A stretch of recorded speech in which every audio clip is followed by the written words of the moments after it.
Buenas tardes, mi nombre es Julieta García, soy Medical Affairs para IDS BD Conosur y hoy vamos a estar hablando sobre las generalidades de las muestras de orina.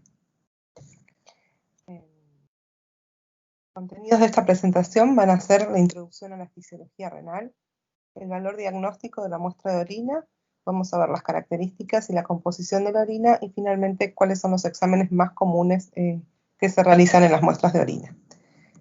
Bueno, para iniciar me gustaría empezar hablando sobre la fisiología renal y para esto entender que el aparato urinario se compone de diferentes órganos, entre ellos están los riñones, bueno, como principal actor de este aparato, los uréteres, la vejiga y finalmente la uretra.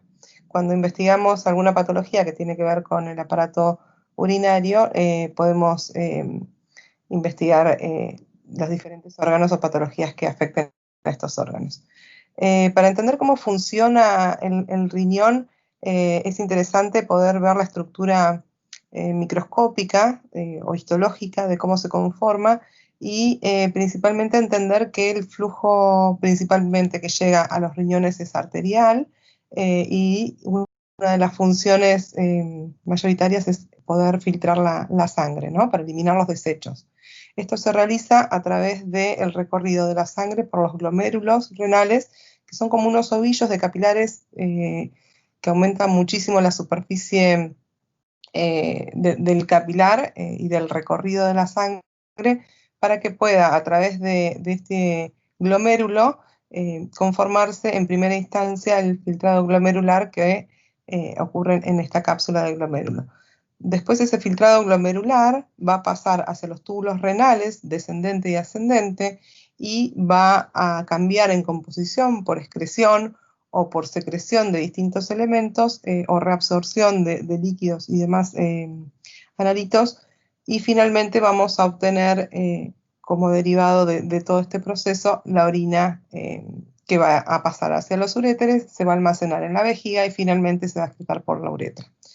Las principales funciones del riñón las podemos dividir en tres roles principales, lo que es la excreción de productos de metabolismo y de desecho, la excreción es por filtración en general, y después tenemos otra forma de eliminar ciertos productos que queremos sacar del organismo, que puede ser a través de la secreción, ¿no? Que también ocurre, y esto es de forma activa.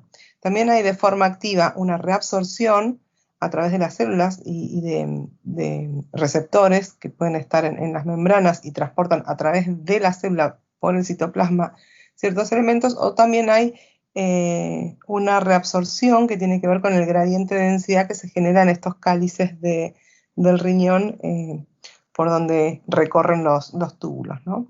Entonces, bueno, son varios los mecanismos que intervienen en la producción de orina, y también el riñón juega un rol fundamental en la excreción de hormonas endocrinas, o sea que es un órgano endocrino, y también para regular los líquidos, el equilibrio hidrolítico, electrolítico, la presión arterial.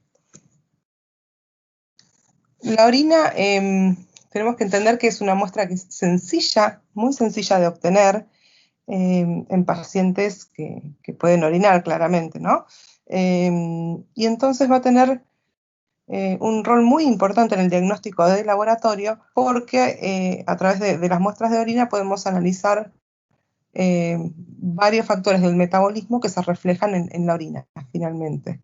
Y podemos estudiar también enfermedades que tienen que ver con el aparato urinario y con los riñones, o también trastornos de metabolismo o enfermedades hepáticas.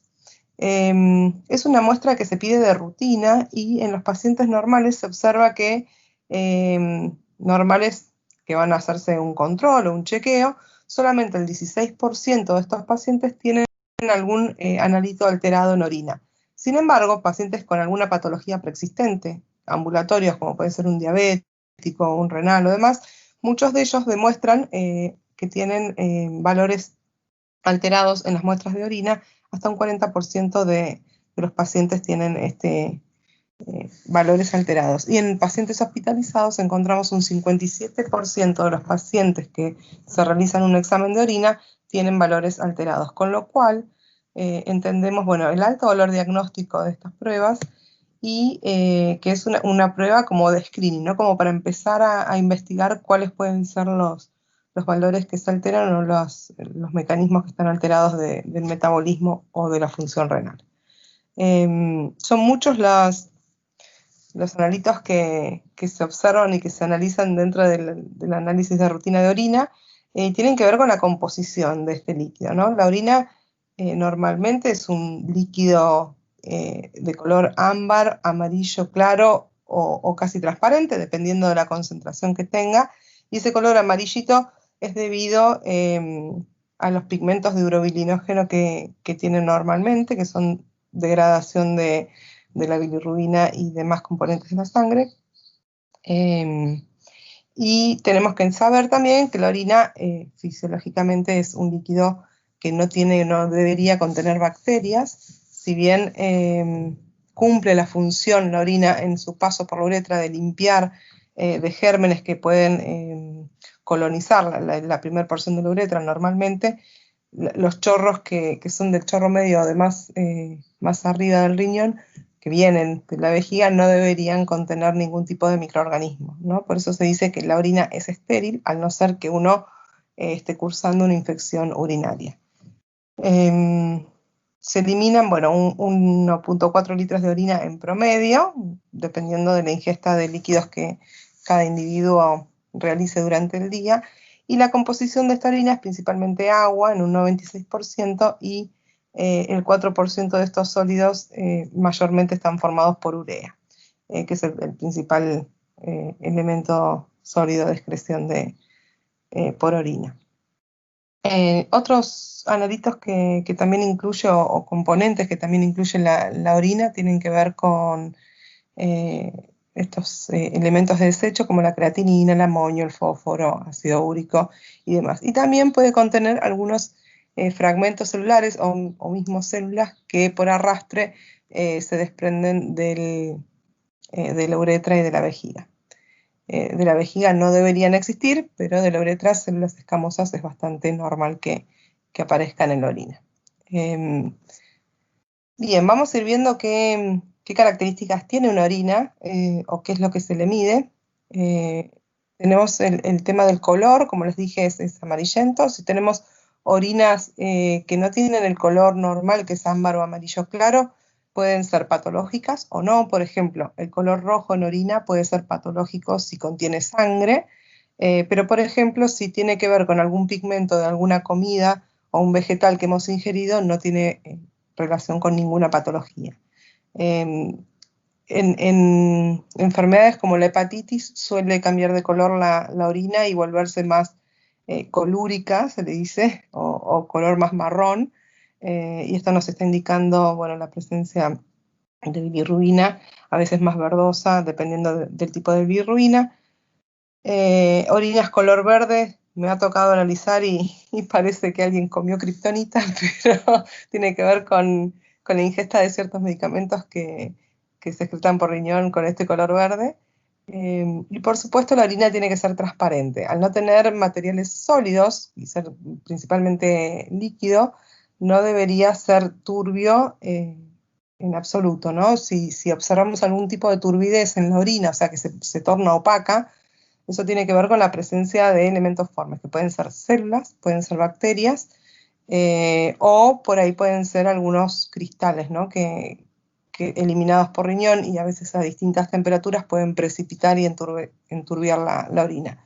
A veces un exceso de mucus también enturbia la orina.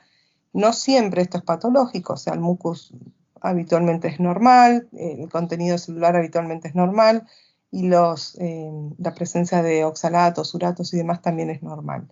Entonces, bueno, cuando una orina está turbia, hay que investigar a ver si se debe a alguna patología o si corresponde a algún proceso normal.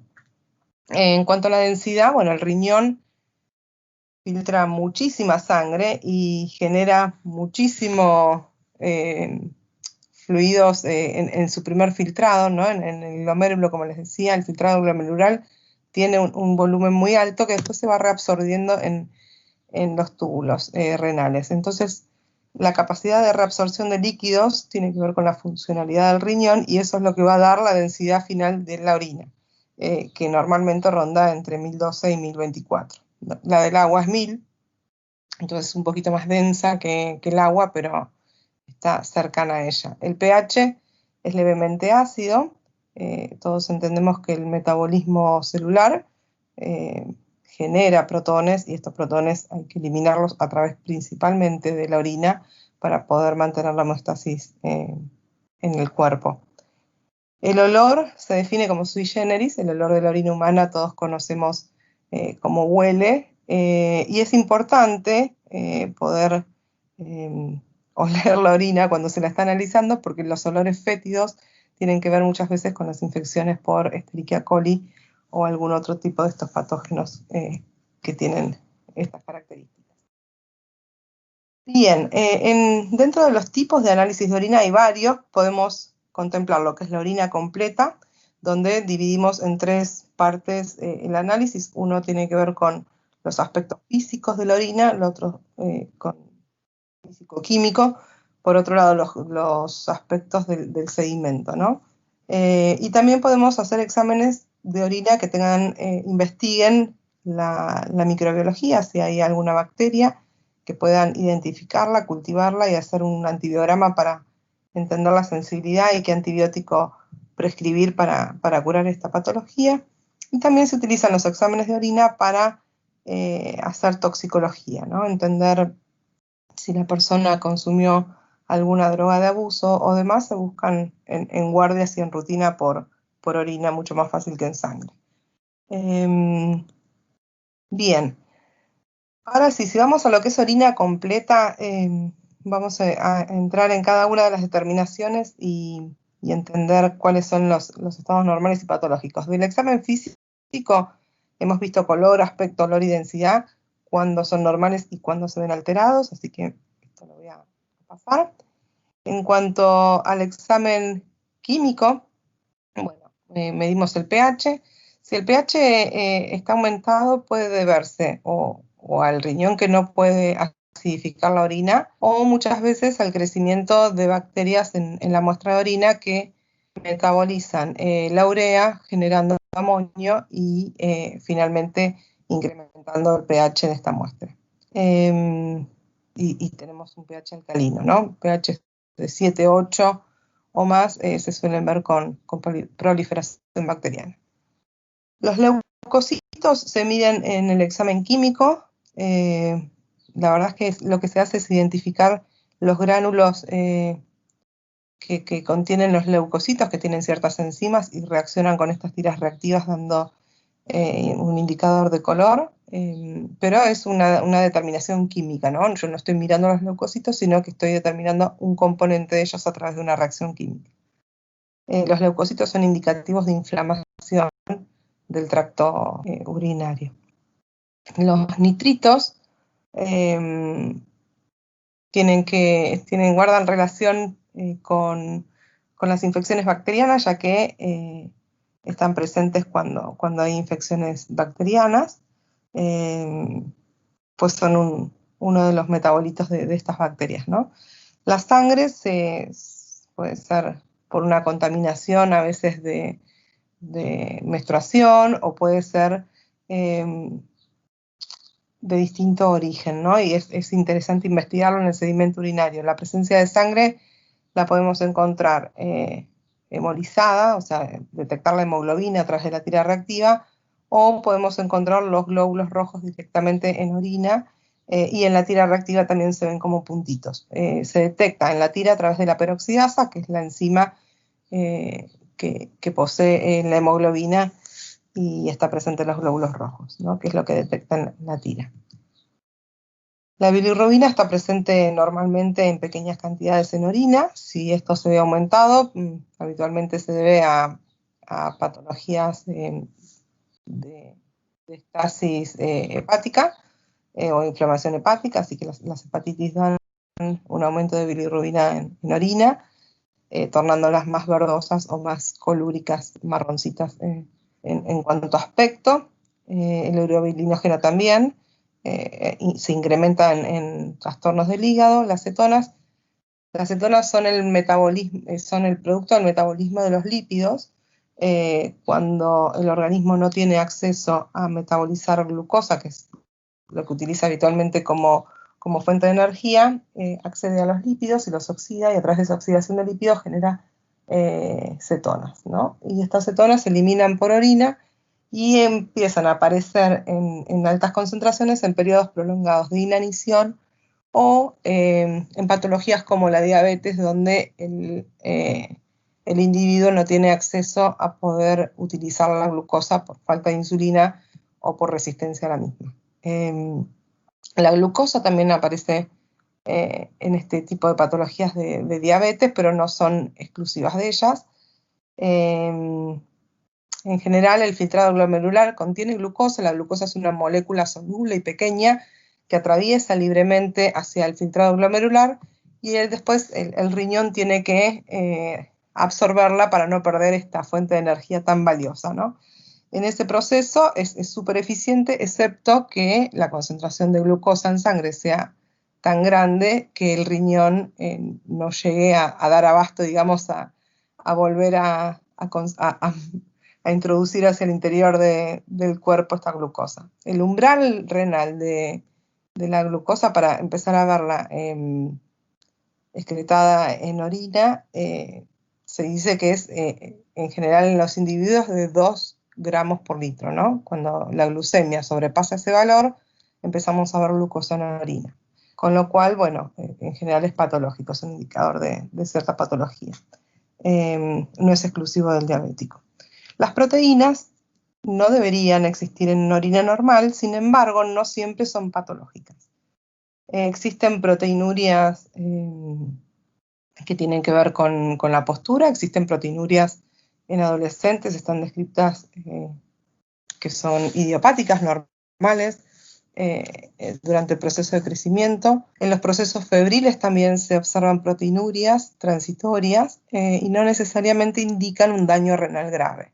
Si la proteinuria persiste, en general se ven burbujas o espuma en la orina persistente, queda como si tuviera detergente, y eso es bien indicativo de la proteína, si bien se analiza con una tira reactiva por cambios de pH, ¿no? Pero la proteína no debería estar en orina y generalmente indica alguna disfunción renal o daño renal. La microalbuminuria es una medición de proteínas en muy, muy baja cantidad, donde se mide albúmina, que es una proteína tan pequeña que es la primera que empieza a aparecer en los primeros estadios de daño renal. Entonces, por eso es un indicador temprano de daño renal. No se estudia habitualmente en la tira reactiva, pero bueno, vale mencionarlo. Bien, finalmente pasamos al análisis microscópico del sedimento urinario, y es súper importante esta parte del análisis, ya que es donde vamos a visualizar los elementos formes. Muchos de estos elementos son normales en muy baja cantidad, como los eritrocitos o leucocitos. Es normal que existan en 1 o 2 células por campo de 10 por. Esto está expresado para la observación habitual en microscopio óptico. Los autoanalizadores actualmente miden sedimento urinario con otros valores y después se adapta para expresarlos en estas concentraciones, que es la concentración que el médico está habituado a leer o interpretar en un examen de orina. Los eritrocitos pueden llegar a aparecer en muchas patologías y lo que se observa también es la estructura de esos eritrocitos, si están sanos, si están crenados. Muchas veces vemos la hemoglobina, porque, bueno, por una cuestión de densidad de la orina a veces se lisan los eritrocitos y solamente podemos ver la hemoglobina. Muchas veces observamos el color de la orina, ya que un color rojo más brillante indicaría quizás la proveniencia de los eritrocitos de una zona más baja del tracto urinario, y colores ya más marrones indican, bueno, presencia de sangre más vieja, digamos, más avejentada, y quizás de proveniencia más alta en el aparato urinario. Los leucocitos también son normales, pero en baja cantidad. Si están aumentados, indican proceso inflamatorio, que no necesariamente tiene relación con una infección bacteriana. Puede ser inflamación del tracto urinario y no necesariamente infección. Se ve en piocitos, que son los leucocitos cuando están de a 2, de a 3 o en grupos agrupados. Generalmente eso ya es más indicativo de una infección. Y también podemos ver directamente los microorganismos, ¿no? en la orina. Entonces, cuando vemos bacterias con piocitos, es bien indicativo de una infección, y cuando vemos, por ejemplo, los microorganismos sin proceso inflamatorio, podemos pensar en alguna contaminación de la orina, ¿no? Las células epiteliales son normales, sin embargo hay distintos tipos de células epiteliales. Las más planas tienen que ver con el revestimiento de los epitelios de la uretra y son normales encontrarlas, a veces se encuentran en forma más abundante. Y las células más altas son las transicionales, que vienen de la vejiga, o las células redondas, que vienen del riñón. Esas no deberíamos encontrarlas en una orina normal, y indican a veces descamación de las zonas más altas, que no es, digamos, fisiológico. Los cristales los vamos a encontrar en casi todas las orinas, en distintas cantidades. Muchas veces precipitan y otras veces están disueltos, y bueno, hay que investigar cuáles son. Y hay otro elemento que es fundamental, que son los cilindros. Los cilindros nunca son fisiológicos, siempre son patológicos, y se forman por el estasis de los líquidos en el túbulo renal. Cuando no hay un buen volumen de filtrado glomerular, o el glomérulo está dañado, pasa muy poca cantidad de líquido por el túbulo renal, y esa estasis hace que se forme como una gelatina, que es lo que va a dar el cuerpo del cilindro, a través de una proteína que es la proteína de Tamm-Hoffman. Esta proteína después puede ligar, por ejemplo, si hay una inflamación concomitante, glóbulos blancos y formar cilindros leucocitarios, glóbulos rojos y formar cilindros hemáticos, o cilindros serios ya cuando estas células están tanto tiempo que dejan de tener la forma propia del leucocito o el eritrocito, y se forma todo como un cilindro con detritos celulares que no se entiende bien qué es. Y los cilindros son mucho más grandes. Eso es bien patognomónico de enfermedades renales más avanzadas. Entonces, cada parámetro se relaciona con algún tipo de patología, pero lo que tenemos que entender es que no necesariamente un analito alterado implica una patología. Vimos que muchos de los analitos que pueden estar alterados se pueden deber a procesos fisiológicos o algún tipo de error incluso en la colecta o demás. Entonces, es muy importante poder hacer análisis de orina como método primero de screening general del metabolismo, pero no necesariamente va a ser específico de alguna enfermedad. Siempre hay que seguir investigando. Tomemos el caso de las proteínas, que les dije que es bien indicativo a veces de una enfermedad renal. Si ya está diagnosticada, ¿no? Es para seguimiento de una enfermedad. Ahora, si no está diagnosticada, yo no puedo decir que porque tengo proteinuria tengo sí o sí una enfermedad renal. Puede haber múltiples causas, como por ejemplo la fiebre. Acá es un ejemplo nada más como para ver cuántas patologías se pueden asociar a un hallazgo en orina. Por ejemplo, la hematuria o la hemoglobinuria, que encontremos sangre en orina, puede deberse a causas de alguna afección en el glomérulo, que pueden ser primarias o pueden ser secundarias a, no sé, una nefropatía por anticuerpos, una vasculitis, hipertensión, la misma diabetes, todo lo que pueda llegar a dañar el glomérulo y después romperlo en algún sentido, puede llegar a causar una hematuria. Y, perdón, me confundí con proteinuria, con hematuria. Y tenemos causas renales o urológicas, ¿no? Por ejemplo, si se forma alguna piedrita en el riñón y eso lastima la uretra en su paso durante la acción de la micción, puede ser que se produzcan sangrados y aparezca sangre en la orina, pero que no necesariamente sea por una causa renal, ¿no? Entonces, bueno, hay que investigar y pueden haber muchas enfermedades que muestran este signo encontrado en orina, entonces siempre hay que investigar. Y finalmente, hasta acá llegamos hoy con las generalidades de orina y espero que les haya servido o refrescado algunos conceptos y vamos a seguir entonces a continuación con el examen de orina y demás conceptos. Muchas gracias.